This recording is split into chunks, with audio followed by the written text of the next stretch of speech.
বিশ্ববাজারে জ্বালানি তেলের দাম হঠাৎই বেড়ে গেছে। এ পরিস্থিতি দুশ্চিন্তায় ফেলেছে মার্কিন প্রশাসনকে।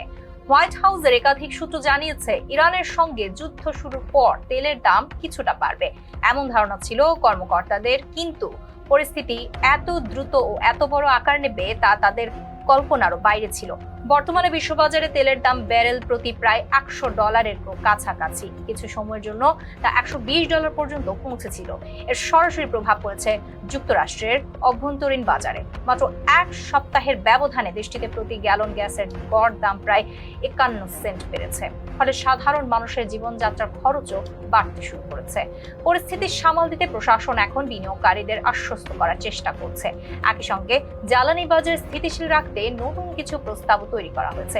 এর মধ্যে রয়েছে দেশীয় বাজারের তেলের সরবরাহ বাড়াতে কিছু আইনি বিধিনিষেধ শিথিল করা। এছাড়া প্রয়োজনে বৈশ্বিক তেল বাণিজ্যে সরাসরি হস্তক্ষেপের কথা ভাবা হচ্ছে। এই পরিকল্পনাগুলো প্রেসিডেন্টের কাছে উপস্থাপন করা হয়েছে বলে জানা গেছে। তবে পরিস্থিতিকে আরো জটিল করে তুলেছে হরমুজ প্রণালী। ইরানের হামলার আশঙ্কায় অনেক জাহাজ পরিবহন কোম্পানি এখন ঝুঁকি নিতে চাইছে না। ফলে ওই পথে তেলবাহী ট্যাঙ্কার চলাচলে তৈরি হয়েছে দীর্ঘ জট। বিশ্লেষকদের মতে এই কারণে বিশ্ববাজারে তেলের দাম দ্রুত বাড়ছে।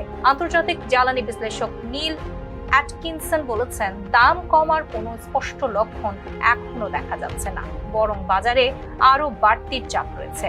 এদিকে পরিস্থিতি মোকাবেলায় কৌশলগত জরুরি তেলের মজুদ ব্যবহার করার বিষয়টিও আলোচনায় এসেছে। তবে এই মজুদ ব্যবহারে এখনো অনীহা রয়েছে প্রশাসনের ভেতরে।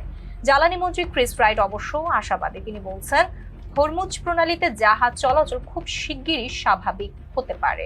অন্যদিকে প্রেসিডেন্ট ডোনাল্ড ট্রাম্প গ্যাসের দাম বাড়াকে সামান্য ত্যাগ বলে মন্তব্য করেছেন। তবে পর্দার আড়ালে পরিস্থিতি নিয়ে উদ্বেগ বাড়ছে, কারণ জ্বালানির দাম বাড়তে থাকলে এর প্রভাব পড়তে পারে পুরো মার্কিন অর্থনীতিতে।